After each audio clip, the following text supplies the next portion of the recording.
Okey, kalau tak ada soalan, dan kita lihat kepada topik kita pada hari ini, iaitu instrumen pasaran kewangan, sifat dan peranan.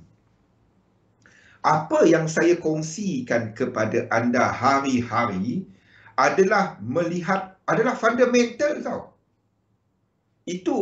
Saya melihat fundamental daripada sudut kajian kepada sifat dan peranan instrumen berkenaan dalam pasaran kewangan. Apa itu pasaran kewangan? Okey. Pasaran kewangan adalah satu di mana kita ada apa ejaan instrumen ni bahasa Mat Saleh. Instrumen kat sini bahasa Malaysia. Aduh. Tak apa. Baru perasan ni, Joe. Ada T pula. Hey, kalau masuk exam ni dah kena didak 5 poin. Okey. Jadi ia adalah satu platform, satu tempat di mana pertukaran di antara mereka yang memerlukan dana kepada mereka yang ada dana. Basically proses jual beli lah. Apabila kita ada satu pertukaran, itu dinamakan satu transaksi. Jadi bila kita ada banyak transaksi, itu adalah satu pasaran. Anda jual ikan kepada saya, kita bukan kat pasar. Tapi kalau rumah saya tiap-tiap hari orang datang dan jual beli ikan di rumah saya, jadi pasar ikan. Itulah simple. Simple maksud dia. Boleh? Kenapa muka saya tenganga dekat website ni? Kejap. Semi tu. Kejap. Saya kena refresh balik. Jangan kita lag, dah sudah. Sekejap. Internet saya lag ke apa ni? Okey. Seni. Okey. Itu adalah pasaran kewangan. Okey. Jadi dalam pasaran kewangan ni ada pelbagai pecahan dia. Tak payah nak belajar ekonomi sangat. Topik yang ditunggu-tunggu. Okey. Tanya soalan Aisyah, tanya soalan. Cerita ikan. Jadi kita ada orang berniaga ikan, orang berniaga ni semua. Tak lag ke? Okey, thank you. Jadi kita ada satu pasaran modal. Ni tempat orang nak cari modal tadi lah. Jadi kenapa syarikat keluarkan saham? Sebab dia nak cari modal, dia nak tambah modal. Itu sebabnya dia diletakkan sebagai syarikat awam. Berhad. Ingat tak sekolah dulu? Pemilikan tunggal, pemilikan bersama, partnership. Lepas tu kita ada koperasi. Koperasi pun berhad sebab dia adalah satu yang umum. Lepas tu tapi dia kepada ahli dia saja. Lepas tu kita ada syarikat sendirian berhad kepada pemilik-pemilik tertentu. Dan kita ada syarikat berhad, syarikat awam. Dia terbitkan saham ataupun equity hak milik kepada syarikat tu untuk dapatkan modal. Itu dia. Jadi equity saham sendiri terbahagi kepada ada saham preferred, ada saham biasa, ada banyak jenis saham. Tak payah masuk benda tu lah. Bukannya kita nak ambil exam ekonomi. Kita nak buy and sell kan. Tapi tahu. Jangan tak tahu. Okey. Selain daripada tu, kita juga ada terbitan hutang dalam bentuk bond. Bond tu hutang. Jadi hutang ni diterbitkan sama ada oleh kerajaan, municipal, perbandaran. Susah nak sebut ni. Syarikat menerbitkan bond, tu Evergrande tu kan. Itu contoh dia. Itu bond. Dia pun nak dapatkan duit, modal.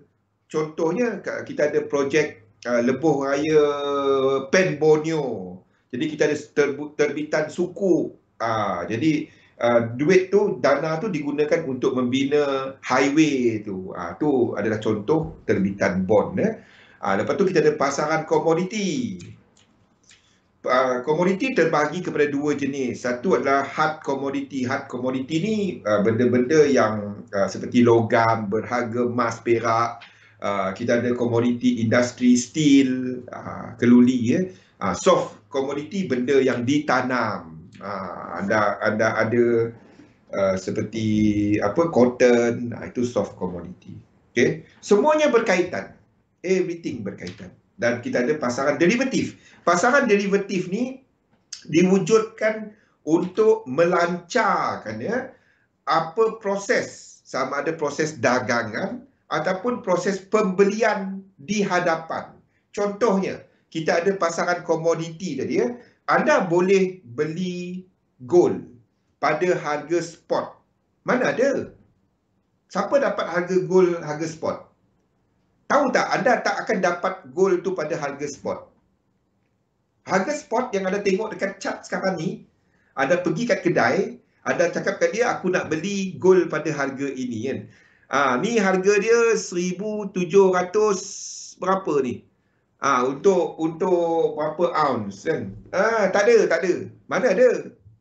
Dia akan keluar 240, 270 kan. Dia tak sama harga. Anda tak akan dapat harga ni, mustahil. Tak ada.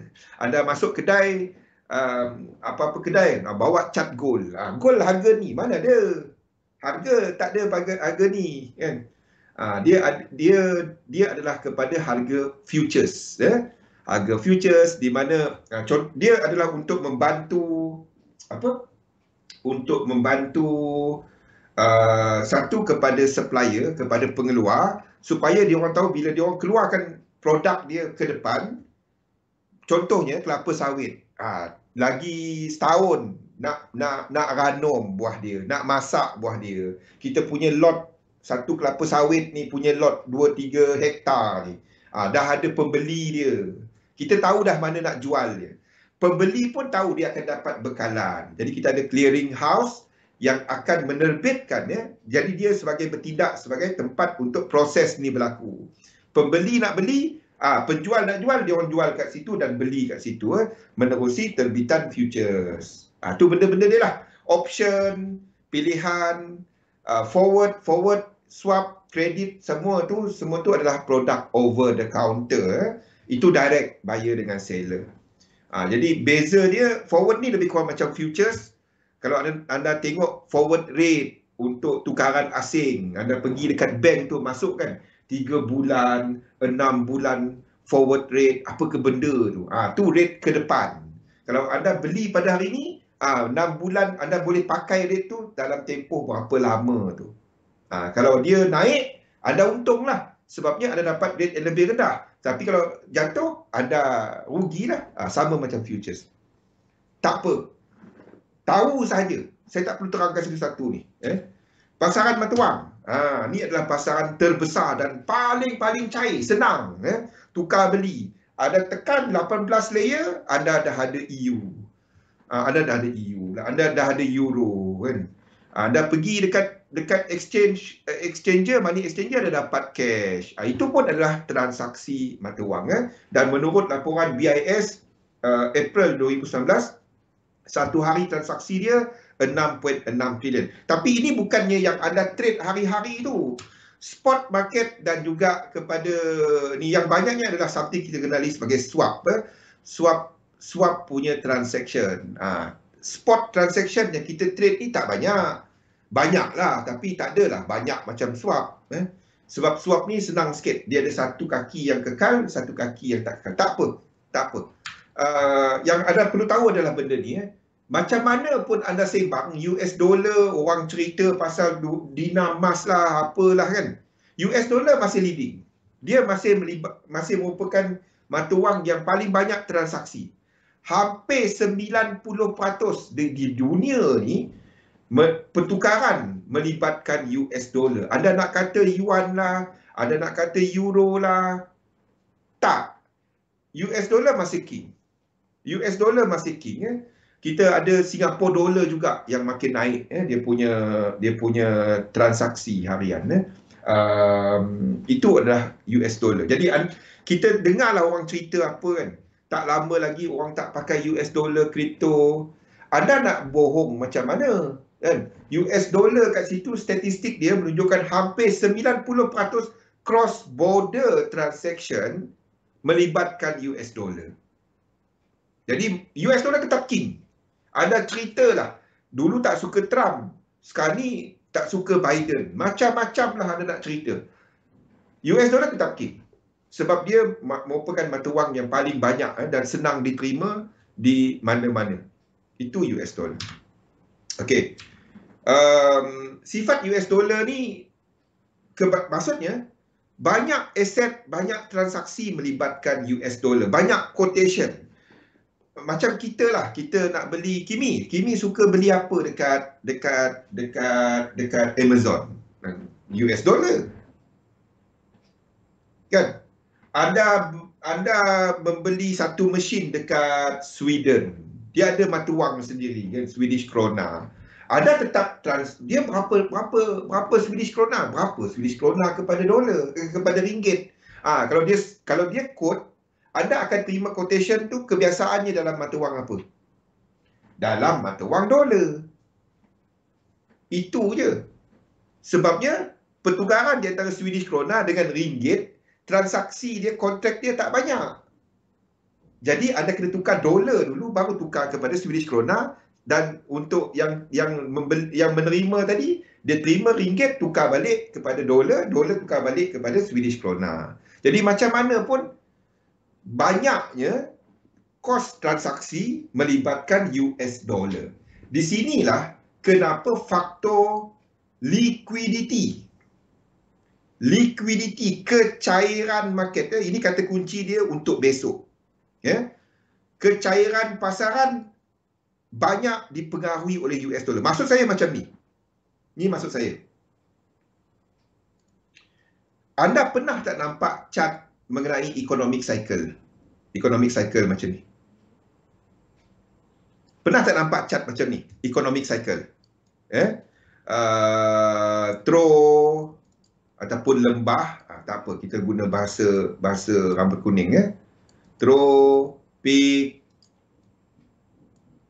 Pernah tak tengok chart pasal ekonomi macam ni? Kalau anda ambil microeconomic ke, macroeconomic ke kat U dahulu, kitaran ekonomi. Naik turun kan.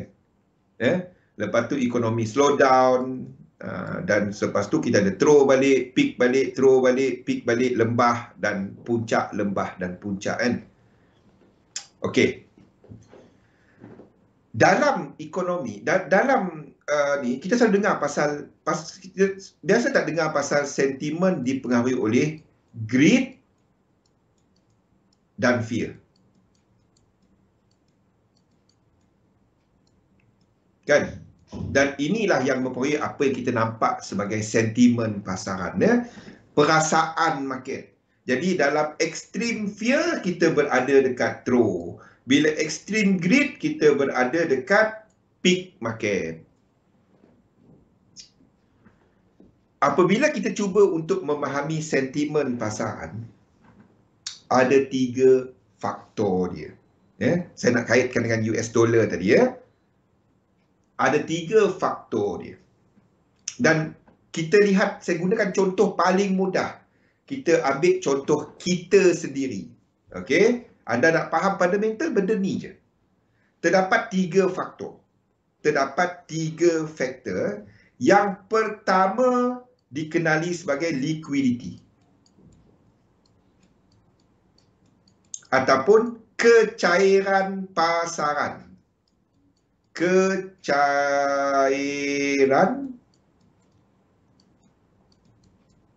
pasaran. Okey? Kecairan pasaran lah belakang tu. Okey. Apa maksud kecairan pasaran? Apa maksud liquidity ni? Bila anda nak membeli, benda tu ada. Transaksi senang nak berlaku. Contoh, anda ada sebiji kereta Kelisa. Saya tak tahu kenapa saya suka kereta Kelisa. Tahu kereta Kelisa, Pro 2 Kelisa kan? Anda ada satu biji. Produk keluaran tahun 96. 96. Bila kereta tu keluar? Bukan. 2002. Kereta Kelisa tahun 2002. Dah klasik dah dia. Yang apa, kuning kepala hitam. Saya pun tak tahu. Tu 2005 kot, 2005. Tu yang later model. Okey, anda ada sebiji. Anda nak jual dia pada harga 15,000. Anda ada sebiji. Ada buyer datang kepada anda, ada seller, anda nak jual kereta tu sebab menyemak je, anda dah ada dua biji kereta terbang, anda nak jual kereta tu sebab tak ada tempat parking. Biarpun kereta tu terbang tapi dia kena parking juga kan. Okey. Anda nak jual kereta Crisa tu 15,000, buyer datang, dia kata tak nak, dia nak beli 10,000. Anda tak bersetuju, tak ada liquidity, tak dapat nak jual. Okey, itu satu contoh. Sebaliknya, katalah kan, manalah tahu tiba-tiba kan tengah masuk gold, tertekan lot besar, lepas tu gold pun naik tu, hui. Anda beli 20 biji Crisa. 20 biji Crisa. Anda dah start bisnes sewa kereta terbang, anda ada 20 biji Crisa, anda nak jual Crisa anda, dan datanglah buyer. Buyer datang, anda advertise price 15,000. Okey? Datang buyer tadi, datang anda, dia bagi tahu, saya bajet 10,000 je bang. Okey, macam ni. Kalau kau nak, tu yang hujung Crisa, kat hujung tayar tinggal suku. Tayar dia ada, tapi tayar dia hilang sikit. Kalau dia nak, dia ambil 10,000. Itu bajet kau. Kalau kau nak, kau ambil itu. Kalau dia setuju ambil, berlakulah transaksi, ada kecairan pasaran. Okey. Apa yang membimbangkan market? Sekiranya kita, contoh, anda membeli saham. Market jatuh. Anda nak, tak boleh ni, aku kena jual balik saham aku. Kan? Anda ada sertifikat saham tadi, anda pergi kat bursa, saya nak jual, bagi tahu dekat broker anda. Dia orang cuba jual pada harga yang anda nak, tapi tak ada buyer. Kalau pasaran tengah tak cantik, then mungkin liquidity tak berlaku. Apa yang anda cuba buat tadi? Anda cuba jual anda punya share kan? Bila market jatuh kan? Anda nak pegang apa? Kimi, bila market jatuh, anda nak tukar dia kepada apa? Joe, Aisyah, bila anda cuba, market jatuh, anda ada saham Apple, dulu beli pada harga $80, dia naik, lepas tu jatuh balik $60. Anda cuba jual share anda, pada waktu tu anda pegang apa? Pada waktu itu, anda nak pegang apa? Anda nak tukar kepada cash. Nampak? Bila pasaran ekstrim jatuh, orang tukar kepada cash. Apa cash yang paling king tadi? Hampir 90%. Apa cash yang paling king? Paling king lah. Mana ada king lah. Maharaja lah. Chat leg. Aduh, patutlah semua senyap ni. Jadi yang king kat situ cash. Bila pasaran tengah berada dalam throw.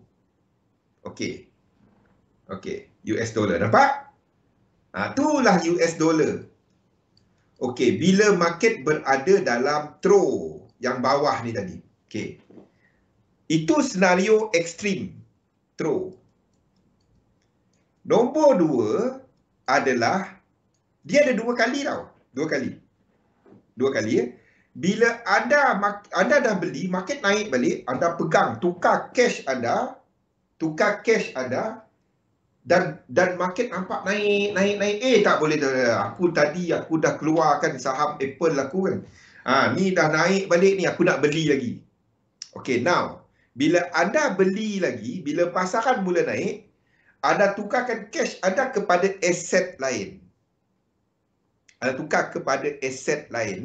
Bila pasaran mula selepas satu kejatuhan teruk, tengok ni. Dia berulang-ulang. Anda akan nampak benda ni berulang-ulang. Keluar daripada cash. Mana dia? Kita ambil lain lah. Kita ambil AUD US dollar contohnya. Bila pasaran mula sakit. Ni adalah bila pasaran tengah sakit. Masa COVID-19.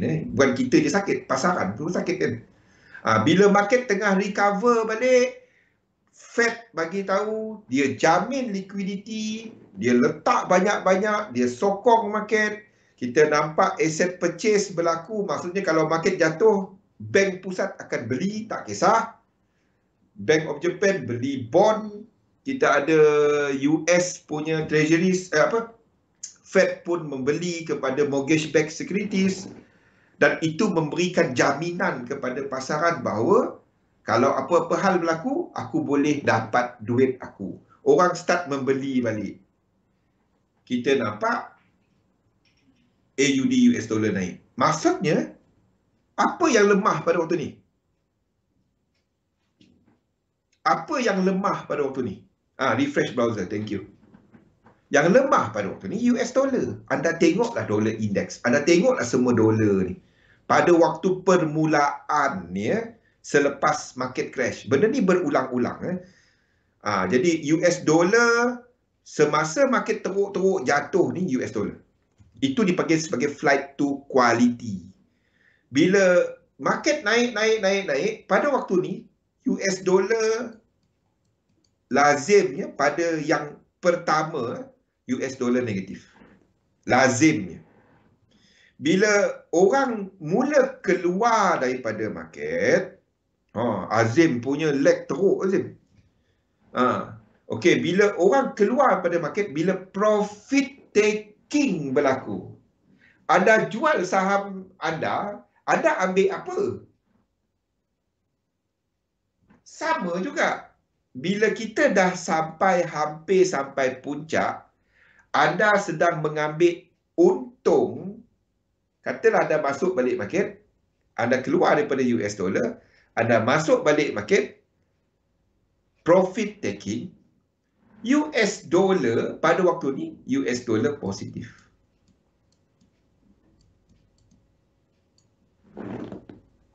Di tengah-tengah ni, US dollar tak ke mana. Tapi pada dua keadaan ni, peak and trough of the market, itulah US dollar punya movement. Nampak dah market dynamic di sini. Peak and trough. Lembah dan puncak. Lembah dan puncak dalam market. Okey?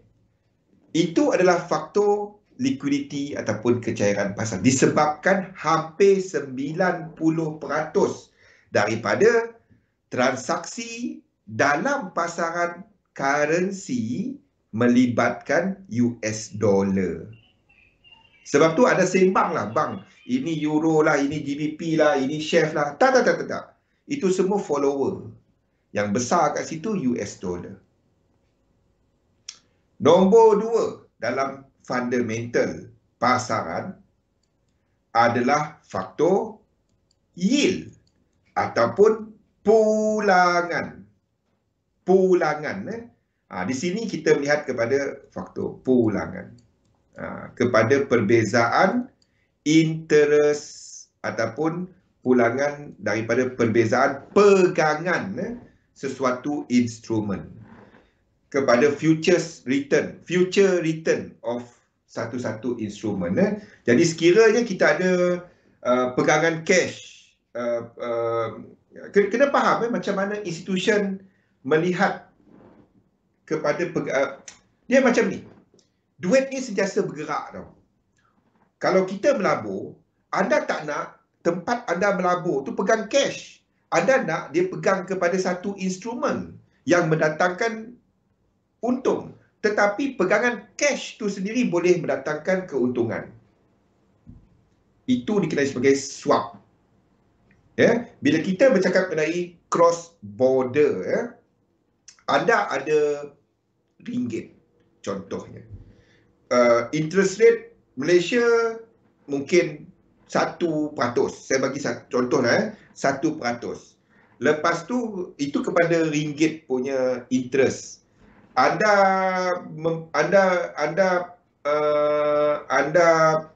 membeli satu mata wang lain. Anda tadi keluar ringgit yang mendatangkan, kalau ada simpan dekat bank dapat 1%, contoh. Lepas tu ada pergi kepada mata wang lain yang memberikan pulangan lebih tinggi. Contohnya seperti, saya bagi contoh je lah. Kita letak dekat Papua New Guinea. Mana-mana. Dia bagi pulangan sebanyak 2% mata wang dia. Jadi kalau dia bagi 2%, kita dapat, dan kita tadi kita pergi kepada dia, kita dapat yang lebih tinggi. 1% untung. 2 tolak 1. Itu carry trade. Itu adalah faktor yield ataupun pulangan. Selain daripada itu, kalau anda pegang cash tadi dapat 1%. Tapi kalau anda pegang bond, contoh, dan dia memberikan pulangan 1.5%.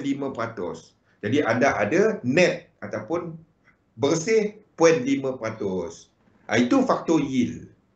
Jadi sebab itu kita nampak bila bond start yield dia menaik, kita nampak dan satu negara, contohnya dekat Eurozone, pegangan Eurobond contohnya lebih tinggi daripada Treasuries. Contoh, dia tak.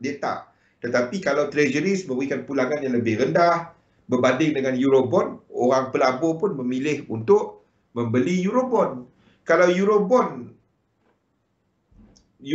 dijual bukan dalam US dollar, dia dalam mata wang euro. Jadi kalau yield dekat Eurobond lebih tinggi, itu menyebabkan orang membeli lebih banyak Eurobond, dia kena tukar euro. Jadi bila yield dalam Eurozone lebih tinggi, Eurobond lebih tinggi, euro US dollar akan lebih kuat. Itu contoh.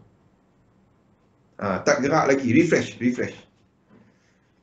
Okey, itu faktor yield ataupun pulangan. Even dalam pasaran saham pun sama.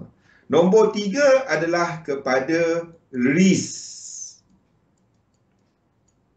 Nombor 3 adalah kepada risiko. Jadi bila kita ada faktor-faktor seperti COVID-19, sentimen negatif or whatever, then kita akan ada sentimen yang lebih negatif. Jadi sentimen yang lebih negatif menyebabkan pelabur keluar daripada market. Dan pada waktu ini, kalau kita bandingkan antara mata wang yang banyak memberikan terdedah kepada faktor risiko ni adalah mata wang yang banyak diguna pakai dalam pembiayaan. Antara mata wang yang banyak diguna pakai dalam pembiayaan ada 3. Nombor 1, US dollar. Nombor 2, JPY. Nombor 3, euro. Sebab apa? Kadar faedah rendah. Ini senang nak dapat. Tetapi kenapa ramai dah start mula keluar daripada US dollar ni?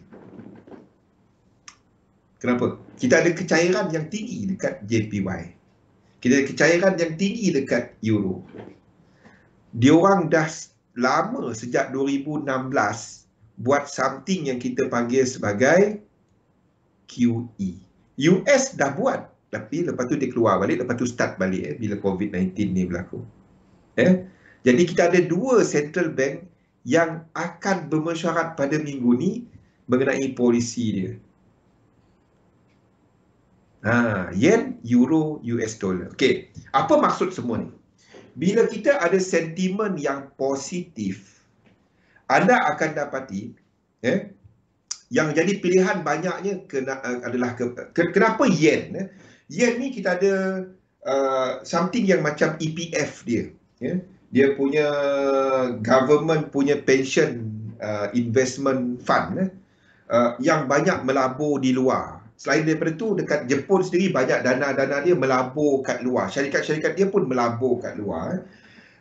Kenapa dekat Jepun interest rate kecil? Jadi kalau dia melabur dalam Jepun sendiri, dia dapat pulangan yang kecil. Inflation pun tak tinggi, jadi tak adalah dia rugi banyak. Tapi tak untung banyak juga. Jadi sebab itu banyak pelaburan dia keluar. Ada tengok mana-mana pun bandar-bandar utama, bandar perindustrian utama ada banyak tengok syarikat Jepun. Itu contoh dia, Comex kat Kuching dan macam-macam lagi lah. Contoh-contoh. Dan apa yang berlaku adalah bila ekonomi tak bagus, dia orang ni keluar daripada investment dia ataupun tutup position dekat pelaburan dia dan keluar balik. Bukannya dia bawa duit tu naik kapal terbang, bukan. Dia keluar transaksi semuanya melalui online sekarang ni. Jadi apa yang berlaku adalah tukar balik kepada duit dia. Itu sebabnya bila anda nampak bila negatif sentimen, anda nampak yen yang mengukuh. Euro akan juga boleh mengukuh berbanding dengan mata wang komoditi. Berbanding dengan AUD, NZD, CAD kan. Bila kita ada ekstrim tak cantik, bila ekstrim market COVID-19, anda rasa EA buat apa? Bila COVID-19 bulan 2, bulan 3 tahun lepas, anda rasa EA, Euro, AUD pergi ke mana?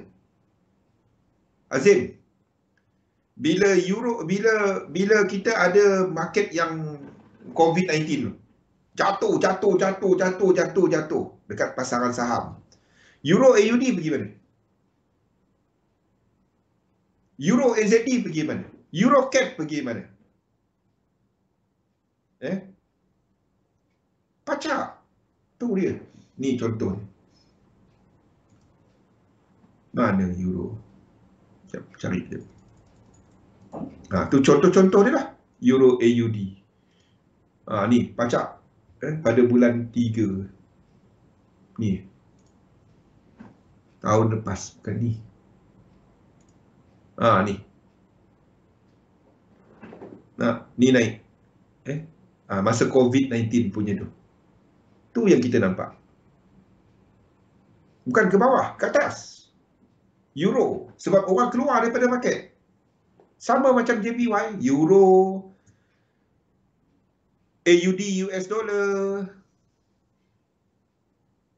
Mana AUD US dollar? Masa yang itu, masa COVID-19 punya ni, AUD US dollar akan jatuh. Mana ni? Masa bulan tu. Masa yang tu, bulan 2, bulan 3 tu. Yang ni. Masa yang ni. Euro AUD tadi, Zim. Ni. Itulah benda-benda dia. Apa lain? Of course lah JPY kan. AUD JPY. Semasa COVID-19 akan jatuh teruk. Ni benda-benda dia. Bulan 2, bulan 3. Inilah benda-benda dia.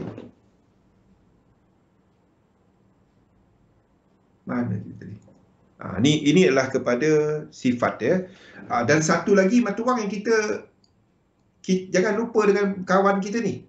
Chef. Chef ni lain sikit. Dekat Switzerland, daripada sudut ratio, dia mempunyai jutawan dan bilionaire yang terramai di dunia. Daripada sudut jumlah penduduk dengan milionaire dia mempunyai ratio milionaire yang paling banyak di dunia. Dan dia orang ni tak melabur kat luar. Dia orang melabur dalam negara dia sendiri. Ini dah satu negara dengan sistem kewangan, dengan sistem pelaburan antara yang terbaik, nombor 1 di dunia. Zurich, apa semua itulah. Dan apa yang berlaku adalah duit dia tak keluar. Bila duit dia tak keluar, dia punya natural punya move adalah duit dia kuat. Sebab dia tak keluar. Orang pelancong datang kan, berbelanja kat situ, tukar duit dia. Dia orang beli duit dia. Secara asasnya, chef ni adalah, sebab itu anda buka lah SNB punya website. Apa yang perkataan pertama? The natural chef is too strong. Anda bayangkan kalau Powell sebut benda tu. Why kita tak analyse chef best? Sebab saya tak cukup tempat untuk nak letakkan dia. Banyak sangat nanti. Sebab movement dia sama dengan euro. Boleh je buat, tapi saya tak dapat nak buat dia kat sini. Saya tak berapa minat. Ramai tak suka chef pair sebab leverage dia tak tinggi nanti. Tu antara sebab saya tak buat dia. Untuk ramai trader lah kalau nak tahu. Chef pay dia punya leverage lebih rendah. Jadi kalau anda seorang scalper tu, jenis yang transfer duit, chef is not something yang anda nak trade. Faham? Boleh je, saya trade. Saya tak kisah. Saya mana-mana set up. Sebabnya saya tak buat elite wave. Saya kepada 3 dan 5. Saya trade guna benda tu. Tapi kalau saya nak lukis dia, terlalu banyak. Terlalu banyak untuk saya lukis. Dan movement dia pun sama dengan euro. Okey, balik kepada cerita chef tadi bayangkan kalau Powell kan dia sebut US dollar terlalu kuat. Anda rasalah apa jadi kepada US dollar lepas tu?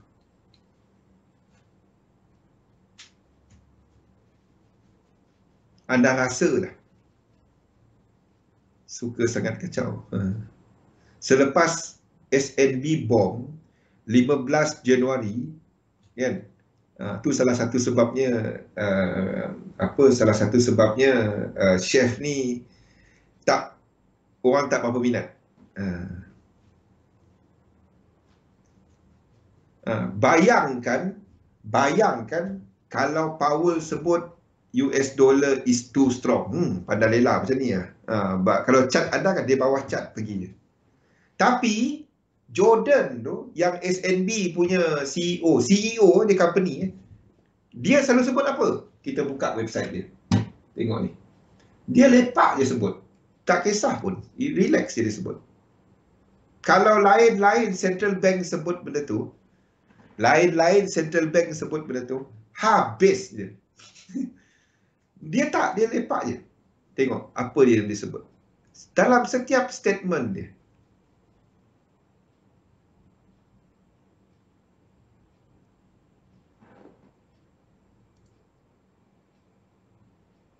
Mana dia? Ada dalam ni. Dalam ni lah.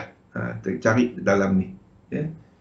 Is likely new condition, the new forecast, valuation untuk the exchange rate untuk ni.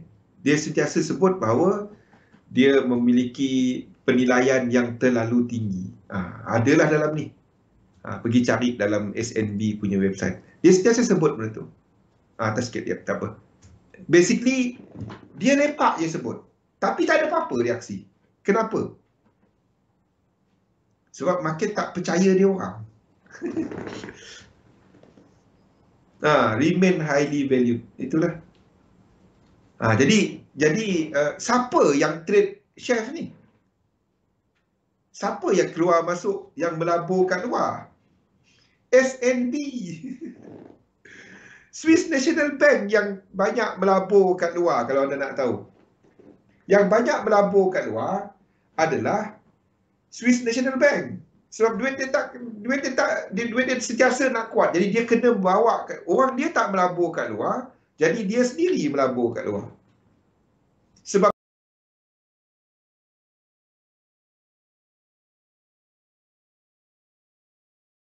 tu dia bukannya central bank.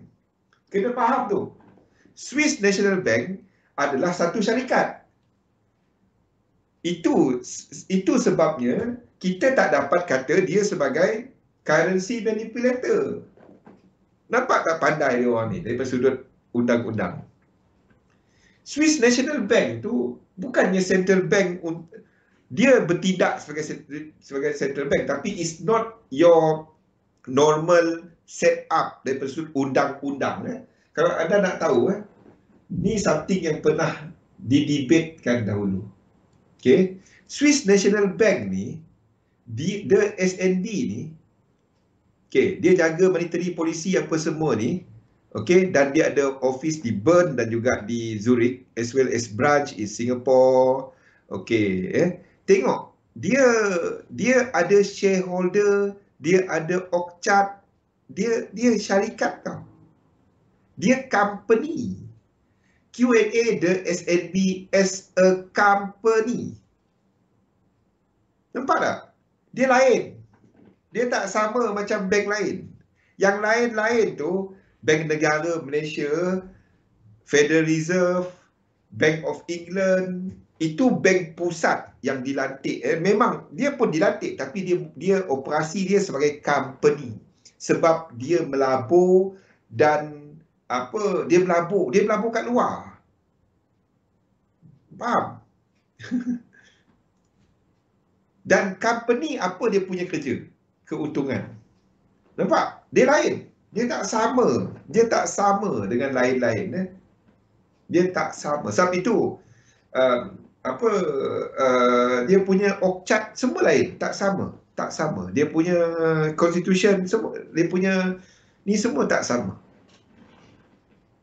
Tak sama. Anda pergi website-website bank pusat ni, anda baca macam-macam anda jumpa yang fakta-fakta menarik. Okey.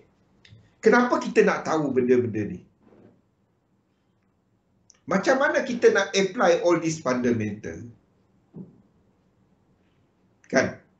Anda fahamkan sifat-sifat currency ni satu. Fahamkan sifat dia. Dan daripada situ, kalau kita melihat kepada cycle dan memahami peranan dan sifat satu-satu currency, satu-satu instrumen, satu-satu pasaran tu, anda boleh nampak dan kita boleh mapkan pasaran dengan memahami, melihat kepada struktur pergerakan, dengan memahami sifat dan peranan instrumen berkenaan seperti US dollar tadi. Apabila ekonomi jatuh teruk US dollar. Pada permulaan COVID punya kejatuhan, anda nampak USD JPY naik tau. Bukannya yen naik. USD JPY pada permulaan COVID punya ni dia mencanak. Ini. Ni, mencanak. Ni naik semasa bulan 2, bulan 3. Orang memang keluar daripada market. Orang keluar, even daripada yen tak. Ini jatuh, lepas tu naik balik. Ya? Disebabkan apa?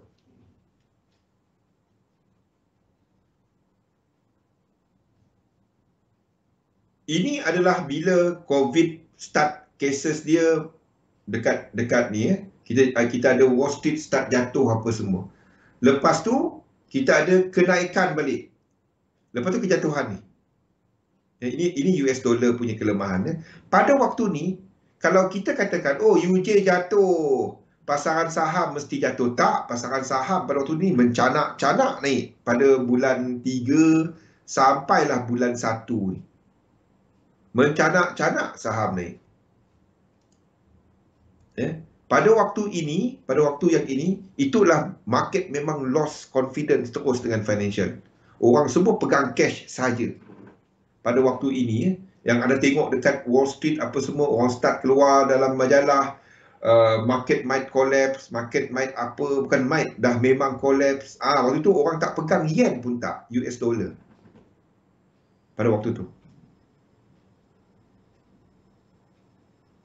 Pada waktu tu. Lepas tu, Fed buat QE. Fed pergi buy bond, apa semua. Habis US dollar. Orang start nampak kecairan pasaran, interest rate diturunkan kan, US dollar habis. Yes, itu sebab dia. Itu je. Sama macam kita cerita kelisa tadi. Sama seperti kita pegang saham tadi, Azil. Anda faham cycle-cycle ni dan sifat serta peranan satu-satu mata wang tu, then kita akan lihat kepada struktur dalam market dynamic besok, tetapi kaitkannya di mana anda akan nampak all this pergerakan. Di antara yang pertama adalah US dollar, yang kedua adalah yen, dan yang ketiga adalah equity index. Of course, ada pecahan-pecahan dia lagi. Ada pecahan-pecahan dia lagi. Anda nak tengok swap rate lah, overnight index swap lah. Tak payah. Saya option VIX. Pernah dengar benda-benda ni? VIX lah, Fear Index lah, overnight index swap. Pernah dengar tak benda-benda ni? Pernah dengar? Yang nak tengok ETF lah, apalah. Saya cuba, bukan kata tak penting, dia penting. Tetapi for majority and most trader retail, tak perlu. Anda tak cuba tangkap satu pip, faham tak? Kita tak mampu untuk buat benda tu sebab spread kita besar. Faham? Satu pip tu besar, kalau nak tahu, yang kalau dekat institution, we are talking about spread yang amat-amat hairline, yang amat-amat tipis. Sebabnya dia orang masuk beribu lot, keluar masuk, beratus, beribu lot. Kita satu lot pun MC. Tu contoh dia. Faham? Dia orang masuk kecil-kecil ni. Sebab bukan manusia yang trade. Yang trade tu adalah mesin. Yang dia orang program kan. Dan dia ada AI apa semua. Kita pakai EA. Bukan kata EA tak bagus. EA bagus. Tapi anda kena jaga duit lah. Tu beza dia. Jadi tak perlu. Boleh kalau anda faham penggunaan dia, boleh. Anda nak tengok depth of market, boleh, tak ada salah. Ya? Dan dia membantu sistem anda. Tetapi apa yang saya cuba nak bawa kepada anda adalah satu kaedah mapping yang sebenarnya ringkas, iaitu kepada konsep 5-3 dan momentum pasaran. Kalau anda dah ikut saya punya sesi, dan contoh macam mula-mula Aisyah, Santi, Joe saya tahu dah lama, tapi Santi pernah give up. Saya baru cerita benda ni, dia tak dapat. Lepas tu dia dengar balik, sekarang dia boleh tangkap balik. Aisyah, mula-mula dia punya peradul tu, nasib baik limit dia 8 satu hari. Kalau tak, 16 biji dia makan satu hari. Betul tak Aisyah? Siapa Aisyah? Contoh saja Aisyah. Sebenarnya tak berlaku. Rekaan dan dongeng semata-mata kan Aisyah. Mula-mula dengar apa benda Zul cakap ni. Tapi lama-lama, then what I'm trying to bawa kepada anda adalah pemahaman mengenai struktur ke semua benda-benda ni, di mana kita melihat kepada faktor fundamental sentiment yang diceritakan di chart. Anda boleh cerita pasal Bloomberg, pasal Reuters, ada MNI. Saya ada servis-servis tu. Saya ada. Bukannya tak penting. Penting. Tapi saya gunakan dia untuk tahu apa yang dalam market. Bukannya untuk saya trade. Faham tak? Saya trade kepada apa yang saya nampak dekat market. Saya ada untuk nak tahu news tu cepat kan. Yang siap ada countdown. Siapa pernah ikut? Joe ikut lama dah kan Joe? Ingat kita buat countdown semua tu. Benda tu semua saya ada. Saya ada platform tu. Sekarang ni tak dapat pakai sebab tak boleh saya ada benda tu. Tanya Joe kan. Joe dah lama ikut. Saya ada. Siap dengan countdown, dia keluar sekali terus sekali kan. Bank terima, kita terima. Sama. Tak ada yang kena refresh apa Forex Factory lah. Tak ada. Dia keluar sekali sama kan. Tapi saya tak trade news. Kenapa? Bukan kata tak bagus. Bagus. Kalau sesuai kepada anda. Tapi sebab masa preparation untuk nak trading news tu sebenarnya ada satu preparation yang panjang. And you want to come up with structure. Kat mana anda kena tengok option level, kat mana banyak open interest, kat mana price tu kalau dia spike dia akan stop. Lepas tu masuk balik. Most of trader tak ada benda tu. Most trader tak ada benda tu. Tetapi dengan memahami kat mana depth of market, kat mana open interest, kat mana kalau spike tu akan stop kat situ. Sebab atas tu tak ada order dah. Kalau dia nak melompat, lompat satu lagi gap. Jadi itu contoh. Tapi saya tak pakai. Saya ada, tapi saya tak pakai. Sebab saya nak trade dengan tenang. Saya letak limit order, stop loss, TP dah. Itu contoh dia. Kan Aisyah? Sabar Aisyah. Okey, jadi apa yang saya buat adalah saya bahagikan instrumen-instrumen ni kepada kumpulan dia. Di mana kita melihat kepada dollar pair, komoditi dolar sebahagian daripada dollar pair, tapi dia punya sifat lebih lain sikit. Indeks equity, saya tengok semua ni tau. Dan anda tahu saya ada chart dia. Kepada H1. Kimi. Kalau anda buat sampai H4 sahaja, saya buat sampai H1 kepada dua platform. Satu platform satu lagi, satu platform MT5 ni. Tapi tak semualah, MT5 tak semua saya lukis. MT5 apa yang saya kongsikan kepada anda. Try buat. Kan? H4 pun dah start goyang-goyang kan. Saya buat sampai H1. Kesemua ini ada view lagi. Total dia 72. Dan lukis penuh 72 dekat satu platform. Dan satu lagi, saya lukis yang MT5 yang saya kongsikan kepada anda. Try buat. Try buat apa yang boleh tak? 2 kali lukis.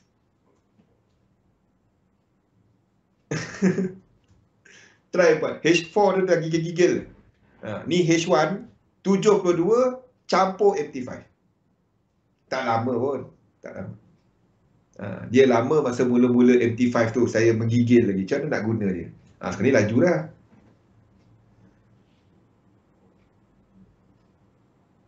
Okey, jadi apa yang kita lihat adalah kepada all this ni di mana map kita InsyaAllah boleh buat kini. Ingat map kita tadi apa? Indeks. Sebab indeks tu basically adalah menceritakan sentimen pasaran. Jadi kita ada indeks di mana pergerakan 5 dan 3 dalam elite wave. Sifat-sifat motif wave tu. Wave 1, wave 2, wave 3, wave 4 dan wave 5. Ingat tak benda-benda ni? Mouse hari-hari kena tukar bateri. 5 minit lagi Pian, thank you. Jadi kita fahamkan kepada sifat wave ni. Wave 1 dia boleh extend. Bila extension berlaku dalam wave 1, ataupun tidak menentu, diagonal, ataupun motif biasa. Itu wave 1. Wave 2, deep correction. Wave 3 datang dengan momentum. Tak boleh paling pendek dan kena motif. Wave 4 biasanya shallow. Bukan shanana, shallow. Shallow. Maksudnya retracement yang tak sampai 50% kebiasaannya. Dan wave 5 datang dengan momentum yang lebih rendah. Daripada cerita wave ni, kita jadikan benda ni.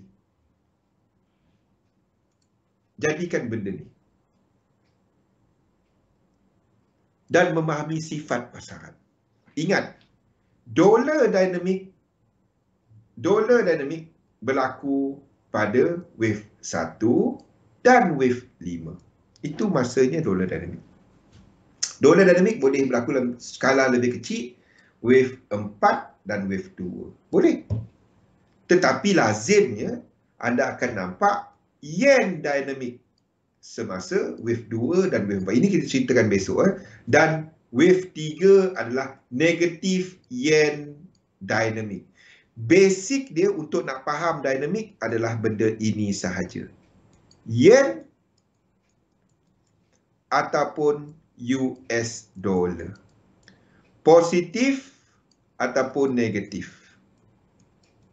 Bila anda nampak pasaran sedang digerakkan oleh yen, sama ada yen kuat ataupun yen lemah, US dollar sideways. Bila anda nampak pasaran sedang digerakkan oleh US dollar, yen boleh kuat. Tetapi dekat pasaran saham akan lebih sideways. Sama ada sideways ke atas dalam wave 5 dan wave 1 diagonal, ataupun wave 4 ataupun wave 2 W, X dan Y.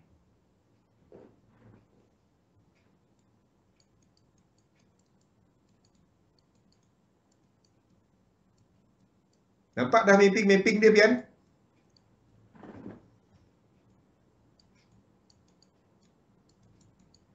Nampak kini?